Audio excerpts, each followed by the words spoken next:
messager de l'heure, celui qui nous a apporté la nourriture spirituelle au temps convenable.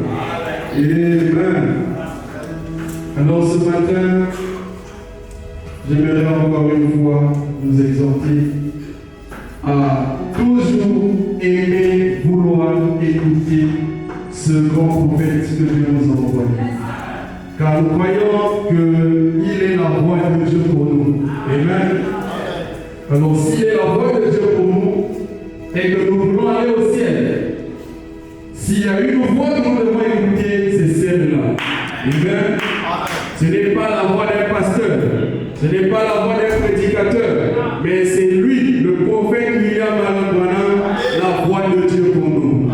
Certainement, tu vas dire, mais ici vous faites trop mention de ce prophète. Laissez-moi vous dire que quand Dieu envoie un homme, il s'envoie lui-même. Amen. Alors nous croyons que ce message, ce n'est pas le message de William Allen Branham, mais c'est le message du Seigneur Jésus-Christ qu'il a donné à son prophète pour nous. Amen. Alors nous sommes dans un temps très compliqué où tout peut arriver à n'importe quel moment.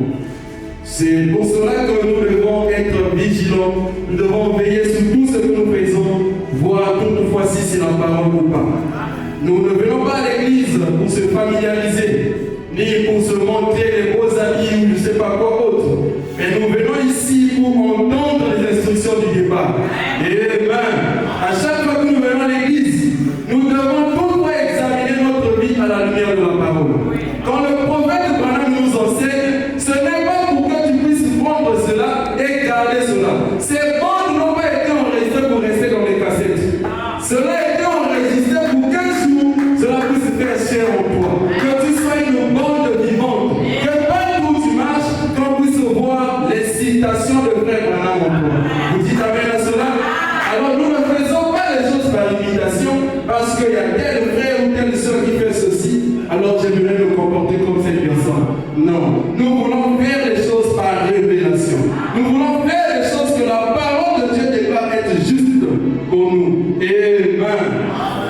Toutefois, hier, j'ai été béni parce que j'ai eu à partager quelque chose avec un pasteur qui avait vu une publication que j'ai mise sur Internet, faisant une déclaration selon laquelle, quand je disais que de la même manière que les mouches peuvent suivre le sucre ou le miel, et les abeilles suivent les fleurs, je disais que le Saint-Esprit suit la voix de Dieu sur moi. Et à la fin, j'ai écrit Frère Julien. Quand il a lu cela, il m'a dit, ça c'est faux. Frère, dis-moi là où Frère Branham m'a dit ça. Je l'ai dit, à la fin, là, je n'ai pas écrit Frère Branham. J'ai d'abord écrit Frère Julien.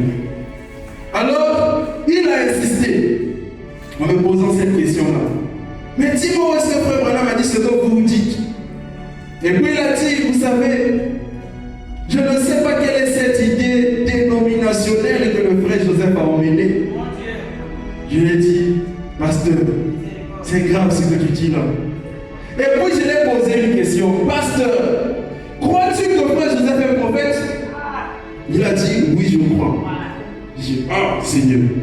Eh bien, frère Branham me dit, comment pouvez-vous dire qu'une personne est prophète et ensuite dire qu'il a une mauvaise révélation? Frère Branham a dit, c'est du non-sens. Donc ce que vous dites là, c'est du non-sens. Il a insisté. Il a dit, frère, tu vas me dire que le Saint-Esprit, c'est la voix de Dieu sur moi? Non, moi je ne crois pas ça. Je lui ai dit, connais-tu ce témoignage de frère Branham qui disait, les gens écoutaient cette bande, les bandes que nous écoutons, et la guérison était là. Que dis-tu de cela? Il m'a dit, non frère, ça c'était leur voix qui avait emmené le miracle. J'ai dit, oui, tu as raison mon frère, c'est la voix qui produit le miracle. Alors sur le champ, merci Seigneur Jésus, le Dieu de Branham est descendu. Je lui ai dit, frère, souvenez-vous, un jour, les gens étaient assis en train d'écouter frère Branham parler sur une bande magnétique. La colonne de feu que vous voyez ici est descendue ce jour-là. À ce moment-là, j'ai dit, frère, dites-moi, qu'est-ce que c'était? Est-ce pas la voix de Dieu? La colonne de feu a suivi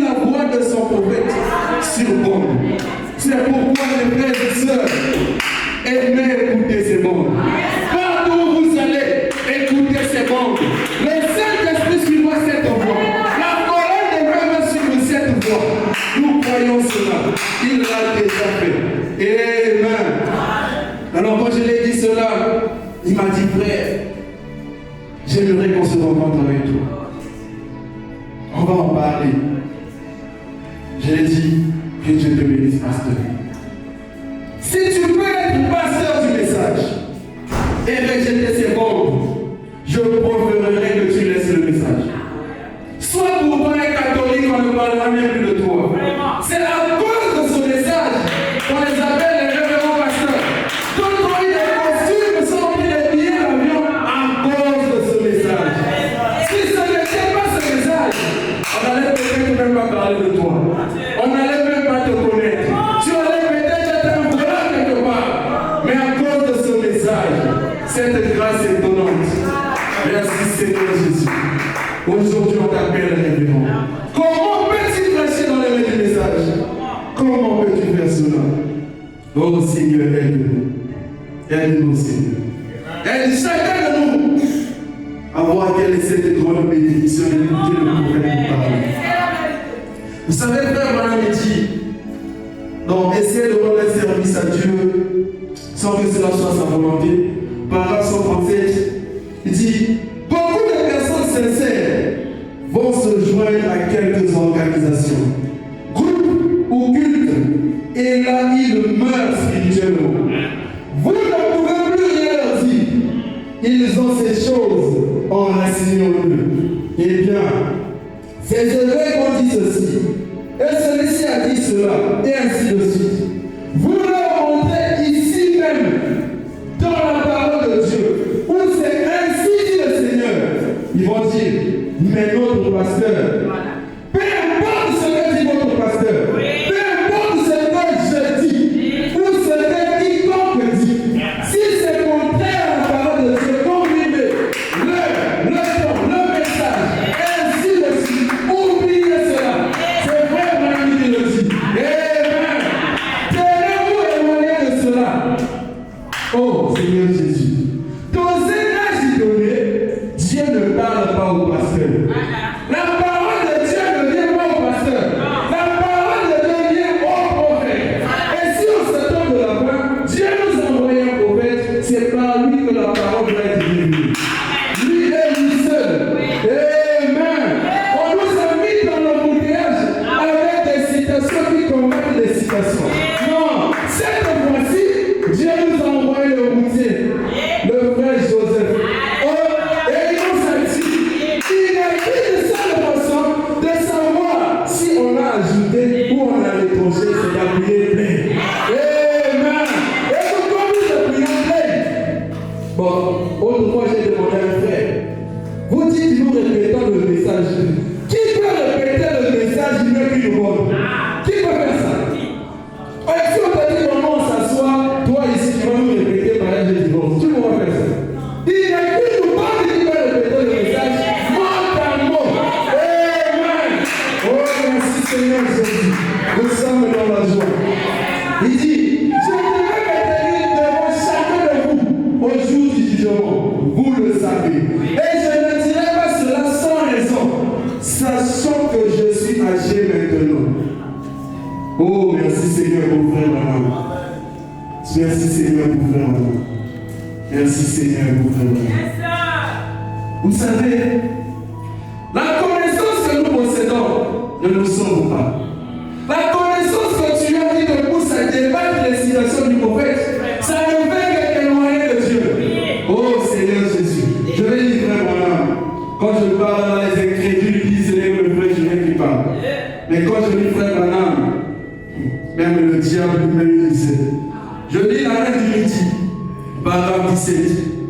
Aujourd'hui, vous pouvez parler d'un miracle. Les gens veulent prendre cela, l'examiner et en avoir des preuves scientifiques. Eh bien, on ne peut pas prouver Dieu scientifiquement. Il y a vous, votre connaissance selon la science vous éloigne de Dieu. On ne connaît pas Dieu par la connaissance. On ne connaît pas Dieu par la science. On connaît Dieu par la foi.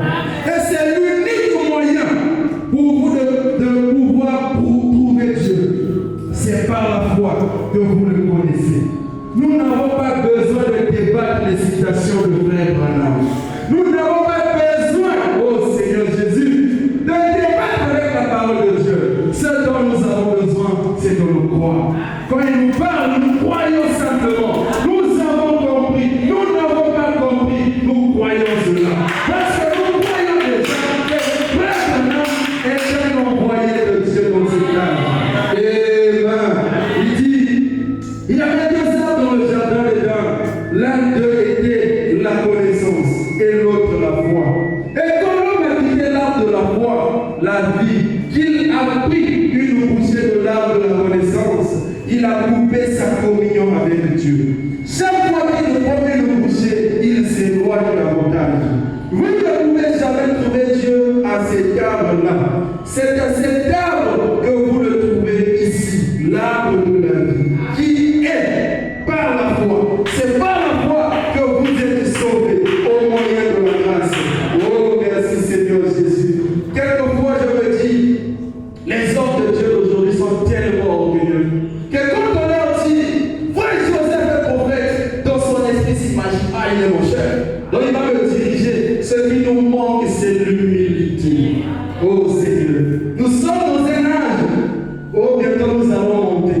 Oh, le chemin de monter, c'est descendre. Quand il doit descendre d'abord, quand Jean-Baptiste a vu Jésus arriver, il n'a pas concurrencé avec Jésus. Il n'a pas voulu débattre la chair avec Jésus. Il s'est tout simplement écouté. C'est ce que nous devons faire. On a eu notre temps. Tout ce qu'on a fait, ça produit quoi? Nous, les prédicateurs, les pasteurs, ainsi de suite, on a prêché depuis que le message est message. Qu'est-ce qu'on a déjà produit? Si ce n'est pas la division, si ce n'est pas les doctrines, si ce n'est pas la haine, aujourd'hui nous devons revenir au message de l'heure. C'est ce message qui va unir l'épouse. Ce n'est pas la prédication d'un pasteur, parce que chacun va tirer le plat de son côté. Chacun va défendre sa doctrine. Mais ce message, oh merci Seigneur Jésus, pour cette grande révélation. Mais ce message nous ramène tous dans l'unité de la foi. Nous croyons cela. Un jour, une question a été posée à Jésus. Il y a une question a été posée à Jésus. Ses disciples sont venus vers lui et ont dit, c'est dans Matthieu chapitre 18, le premier verset. Ils ont demandé qui d'entre nous est le plus grand. Les gens aiment toujours la grandeur. Les gens aiment qu'on parle de quoi les élèves. Mais ils oublient que pour que tu sois élevé, tu dois descendre. Et Jésus a appris un petit enfant. Il a dit, si vous. J'aimerais nous cela. À ce moment-là, les disciples s'approchèrent de Jésus et dirent, qui donc est le plus grand dans le royaume des cieux? Jésus a appelé un petit enfant, le plaça au milieu d'eux et dit, je vous le dis, en vérité, si vous ne vous convertissez et si vous ne devenez comme les petits enfants, vous n'entrerez pas dans le royaume des cieux. C'est pourquoi quiconque se rendra humble comme ce petit enfant sera le plus grand dans le royaume des cieux. L'humilité, c'est quelque chose. Quelquefois, vous écoutez Frère Branham parler, quand je suivais, il était en train de témoigner. Il disait, nous étions assis là et Dieu a parlé. Oh, mais là il veut tout simplement dire que Dieu m'a révélé son cas. Mais à cause de l'humilité, il n'a pas mentionné son nom. Il a dit, nous étions là et Dieu nous a parlé. Oh, merci Seigneur pour l'humilité. Si tu peux avoir cette humilité-là ce matin, alors que le prophète de Dieu te parlera, tu pourras reconnaître que ma position vis-à-vis de la parole n'est pas bonne.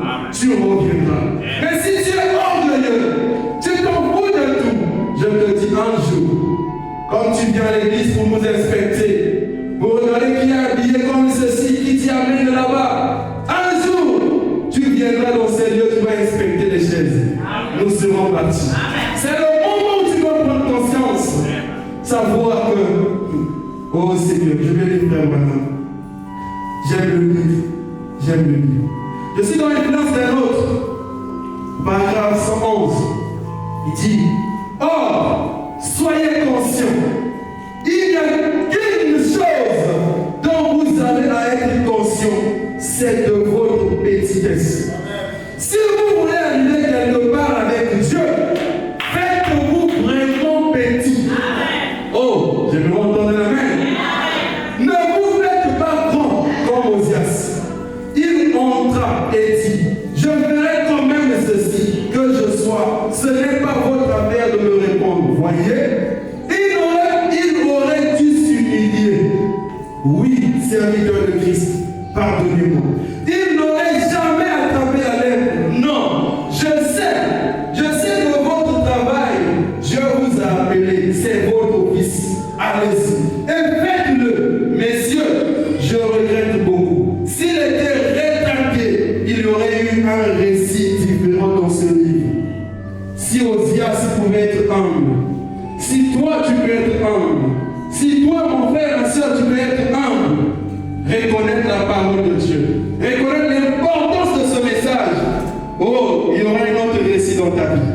Dieu changera ton histoire. Si tu peux seulement être humble, oh Seigneur, je continue la lecture. Il dit, il y aurait eu un récit différent dans ce livre, mais quand on le corrigea, il se mit en colère. Combien aujourd'hui font la même chose? Quand tu commets, on te corrige. On te dit ce que tu as fait là, ce n'est pas juste. Au lieu de t'humilier, de reconnaître que tu as mal agi, tu t'énerves. Tu veux montrer que toi aussi tu es grand. Il dit, vous pouvez corriger les gens sur un point quelconque ou leur parler de leurs mauvaises actions. Ils quitteront l'église. Quand tu viens ici, on te dit, ma soeur, mon frère Branham me dit ceci par rapport à ton comportement. Tu te dis, ah, je vais quitter l'église. Il y a beaucoup d'églises d'ailleurs. Je vais aller prier ailleurs là où on ne condamne pas ces choses. Pitié. Pitié, tu n'as pas pitié de ton âme.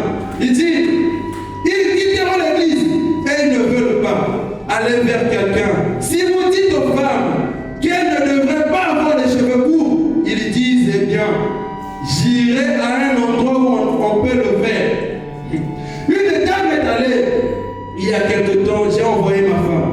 Nous étions à une réunion, elle n'avait pas le temps de se laver les cheveux. Elle, je lui dis d'aller simplement dans un de ces salons de coiffure, se faire laver les cheveux.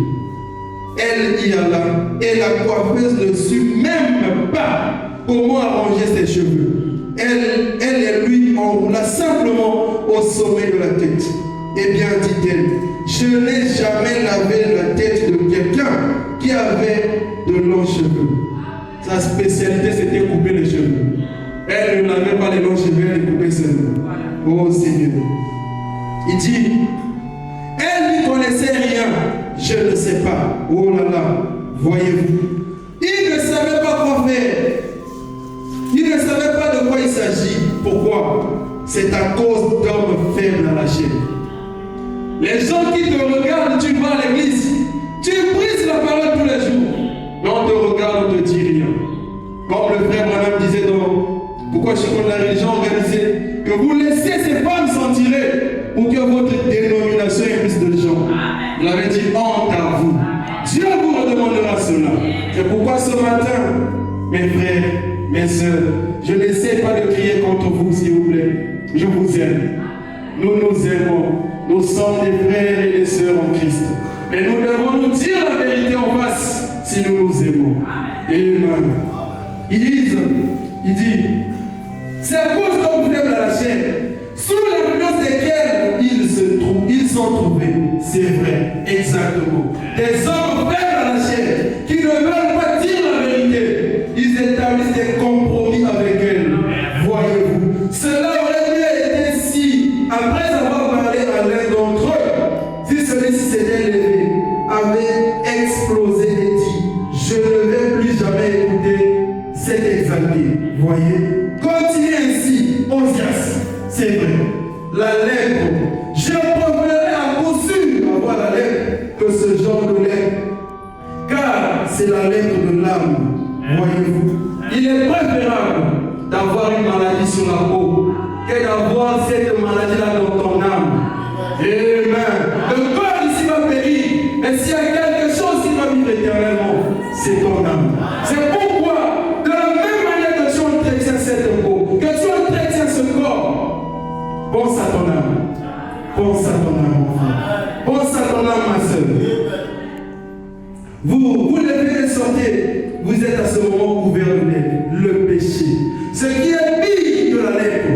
c'est la lèpre de l'âme. Amen. Amen.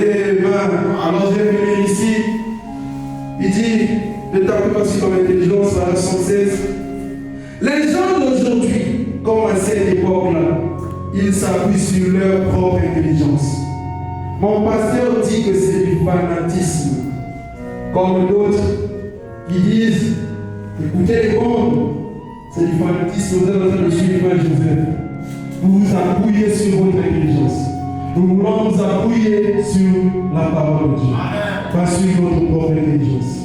Alors, sur cela, je vous dis que le Seigneur Jésus-Christ vous bénisse les gens.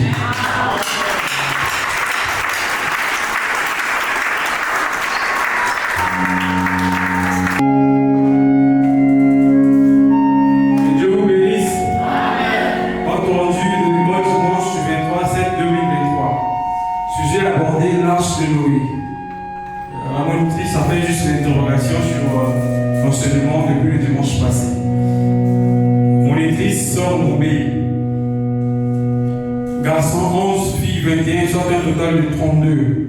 Nombre de bébés 10. Offrande recueillie 2350.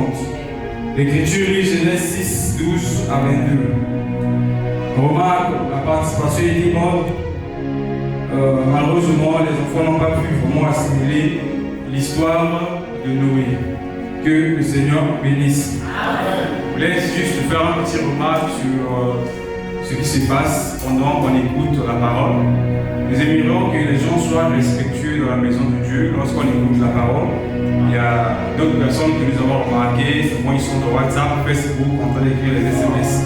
Nous devons considérer cet endroit comme un endroit sacré et lorsqu'on écoute la bande, frère Branham, lorsqu'il nous prêche, on doit être dans l'expectative, sachant que ce qui sort de les bonnes, c'est Dieu qui nous parle. Tu ne peux pas être devant Dieu en train de. Tu ne peux pas être devant sa souris en train d'écrire les SMS. Comment on utilise les téléphones, les câbles pour suivre la montre et non pour écrire autre chose. On aura tout le temps de le faire et on a tout le temps pour le faire. On consacre juste un petit temps pour écouter la parole. Autre chose, chers frères bien-aimés, lorsque vous écoutez la parole, vous constatez que vous dérangez votre frère qui est à côté de vous. Soyez un peu courtois et un peu simple pour que l'autre aussi puisse assimiler la parole. Que Dieu vous bénisse.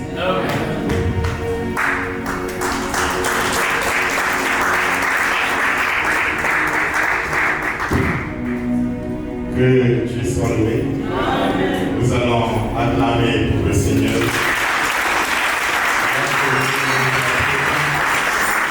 Chanter pour sa gloire. Nous allons prendre le cantique J'irai là-bas parmi les anges, près d'Emmanuel, pour les consoler. Nous allons nous approcher du Seigneur dans un esprit d'adoration. Tous ensemble, nous allons chanter ce cantique. Nous voulons aller là-bas parmi les anges.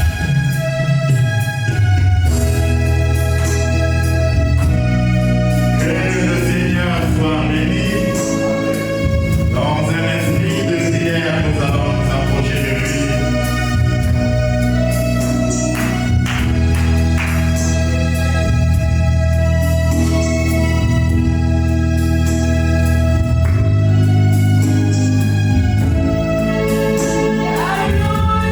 Alléluia.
nous venons de le chanter. Merci Seigneur. Un jour viendra où nous irons de l'autre côté. Mais pour le moment, Seigneur, nous voulons simplement passer nos temps à te louer, à te chanter, à t'élever et à te rendre grâce, à écouter ta parole, à vivre pour toi, à te remercier. Nous te sommes reconnaissants, Seigneur, infiniment pour cette grâce. Dieu de gloire, nous sommes venus ce matin pour écouter ta douce voix, ta parole, sachant que Seigneur, il est écrit, je leur ai envoyé ma parole et ma parole les a guéris. Puisse ce matin, Seigneur, chaque cœur affligé qui recevra ta parole reçoive consolation. Que nous ne puissions pas retourner tel que nous sommes rentrés. Que quelque chose se passe dans nos cœurs alors que nous écouterons ta parole.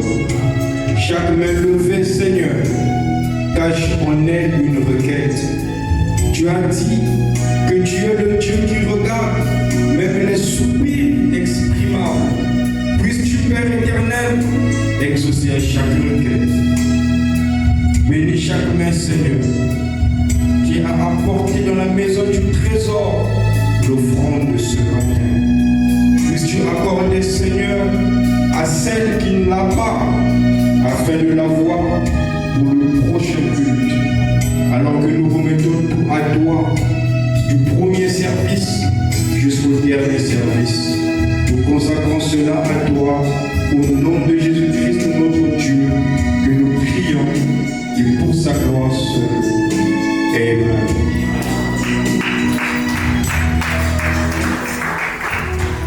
Pendant que le huissier va circuler le panier des offrandes, nous allons chanter Mon seul appui, c'est l'ami céleste.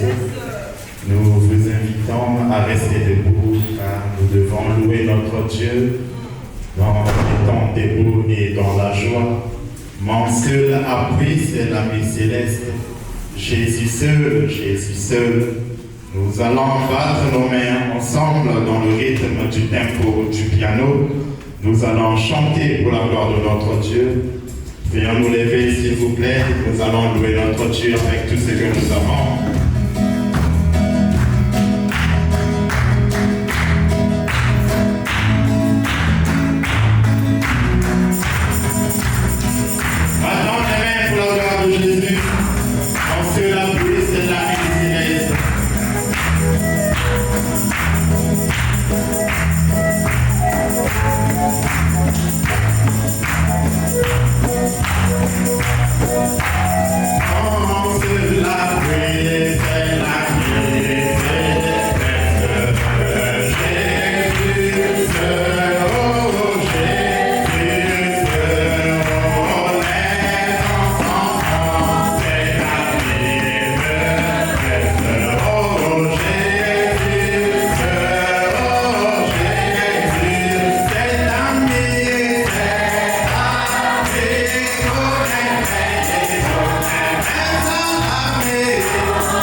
Amen.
Mais par rapport à l'heure, nous allons inviter le premier frère.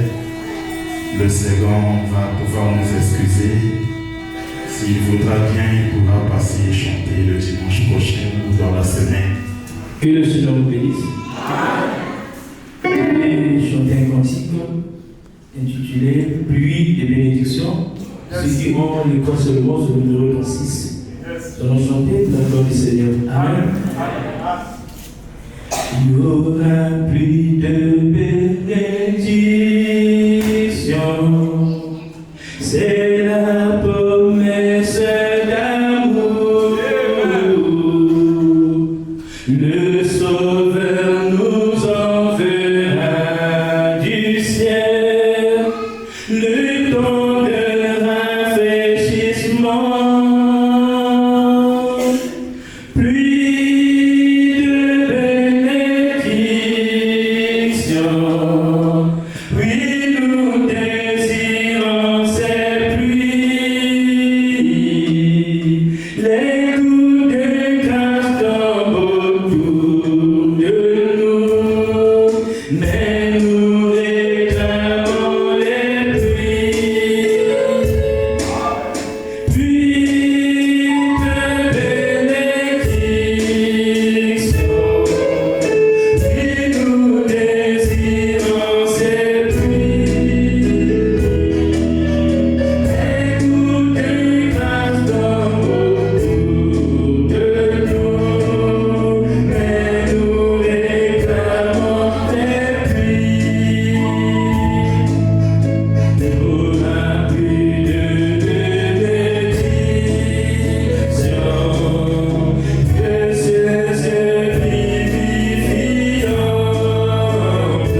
Que Dieu bénisse beaucoup notre frère Rodrigue. C'est le messager là.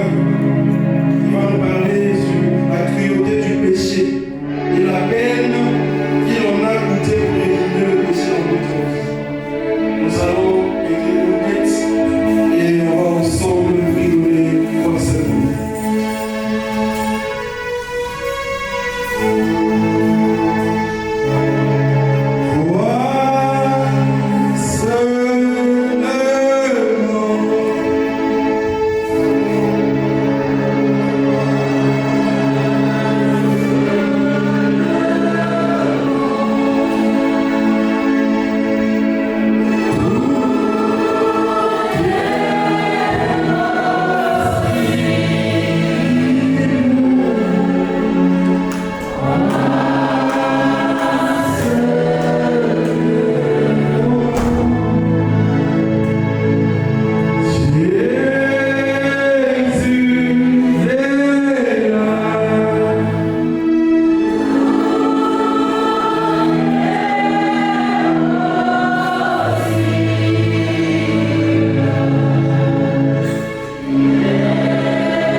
Merci, frère Tom.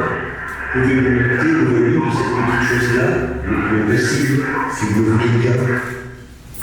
J'ai failli arriver ici ce soir. J'ai attrapé ma vie. J'ai promis d'être ici. Et j'ai bien fait de ville. J'ai demandé que frère Corse vienne et que je lui parle.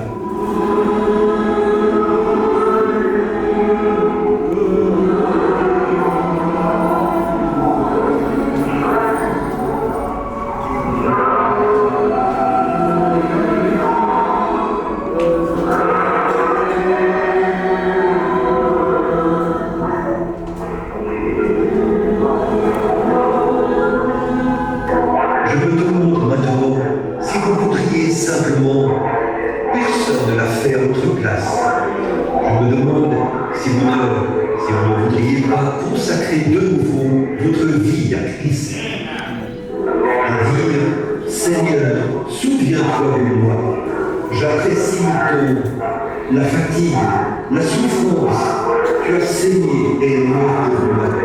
Je suis indigne, mais je vais évidemment à ton nom, Seigneur, et tu me verras.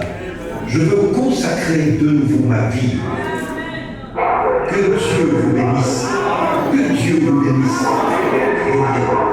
Je veux te consacrer de nouveau ma vie, Seigneur, maintenant même, en cette soirée du vendredi saint. Que Dieu vous bénisse. Père, je te prie de bénir ceux qui ont levé la main et ceux qui n'ont même pas eu le courage de le faire. Nous prions que celui qui est entièrement suffisant ce soir bénisse chacun d'eux. Nous pensons au calvaire, ô Dieu, à notre Sauveur, qui a vécu cette honte. On l'a enlevé de la croix et on l'a remis entre les mains d'un homme fortuné qui a pris son corps après avoir supplié Pilate. Il l'a pris et l'a enveloppé dans un lin pur pour le déposer dans le tombeau. Ô Dieu, quel sentiment ont dû éprouver ces pauvres disciples et semblaient avoir été vaincus à ce moment-là. Celui en qui ils avaient eu toute confiance était maintenant parti. Mais pas pour longtemps. Ce n'était qu'un sacrifice simple, c'est tout. Un jour, quelques heures plus tard, il est ressuscité. Et c'est alors que la joie est venue. Aide-nous ce soir, Seigneur, alors que nous sommes dans cette saison, qu'elle soit sur nous, qu'il nous soit permis de voir la souffrance qu'il en a coûté pour notre rédemption, et la tristesse qu'il en a coûté pour que nous soyons heureux, et que nos âmes, ce soir, Seigneur, puissent nous consacrer à toi, et que nos âmes soient affligées. Nous regardons là-bas, et nous voyons cette mort horrible, ô Dieu, comme le péché doit être cruel. Et je te prie, Père, de tous nous bénir maintenant. Et aide-moi, ô Dieu, en tant que ton serviteur, qui se tient ici avec une voix très faible, et tes enfants s'attendent à entendre quelque chose de la parole. Aide-moi, Seigneur, brise la parole de vie gratuitement pour chacun, alors que nous consacrons de nouveau nos vies et nos cœurs. Les larmes de notre cœur coulent profondément dans notre sein, quand nous pensons au sacrifice.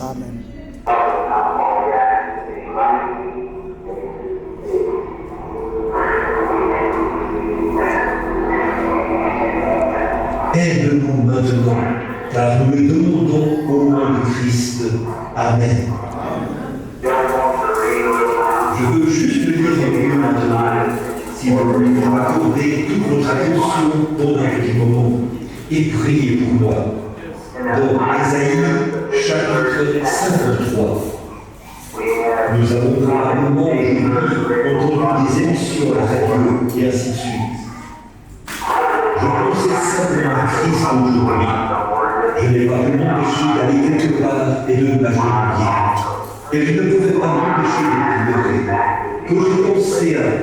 Quand mes pensées m'ont ramené à ce qui s'est passé là-bas, au calvaire. Je n'ai pas eu l'occasion d'écouter les émissions de radio, mais peut-être qu'ils se sont servis de l'évangile pour leur prédication. Et peut-être que demain soir, nous aborderons cela de ce point de vue-là. Mais ce soir, retournons de l'Ancien Testament. Je veux parler de la cruauté du péché et la peine qu'il en a coûté pour éliminer le péché de notre vie. Dans Ésaïe 53, le prophète, loin, 712 ans avant la venue du Seigneur, a prononcé ces paroles. Qui a cru à ce qui nous était annoncé? Qui ont reconnu le bras de l'Éternel? Il s'était levé devant lui comme une faible plante, un rejeton qui sort une terre desséchée. Il n'avait ni beauté, ni éclat pour attirer le regard, et son aspect n'avait rien pour nous plaire. Méprisé et abandonné des hommes, homme de douleur, habitué à la souffrance, semblable à celui dont on détourne le visage. Nous l'avons dédaigné, nous n'avons fait de lui aucun cas. Cependant, ce sont nos souffrances qu'il a portées, de notre douleur qui s'est chargée, et nous l'avons considéré comme puni, frappé de Dieu et humilié. Mais il était blessé pour nos péchés, brisé pour notre iniquité. Le châtiment qui nous donne la paix est tombé sur lui, et c'est par ses meurtrissures que nous sommes guéris. Nous étions tous errants comme des brebis. Chacun suivait sa propre voie. Et l'Éternel a fait retomber sur lui l'iniquité de nous tous. Il a été maltraité et opprimé. Il n'a point ouvert la bouche. Semblable à un agneau qu'on a mené à la boucherie. Une brebis muette devant ceux qui l'entendent. Il n'a point ouvert la bouche. Il a été enlevé par l'angoisse et le chagrin, parmi ceux de sa génération, qui a cru qu'il était retranché de la terre des vivants et frappé pour les péchés de mon peuple. On a mis son sépulcre parmi les méchants, son tombeau avec les riches, quoiqu'il n'eût point commis de violence et qu'il n'eût pas de fraude dans sa bouche. Il a plu à l'Éternel de le briser par la souffrance. après avoir livré une vie, ou après avoir vu sa vie en sacrifice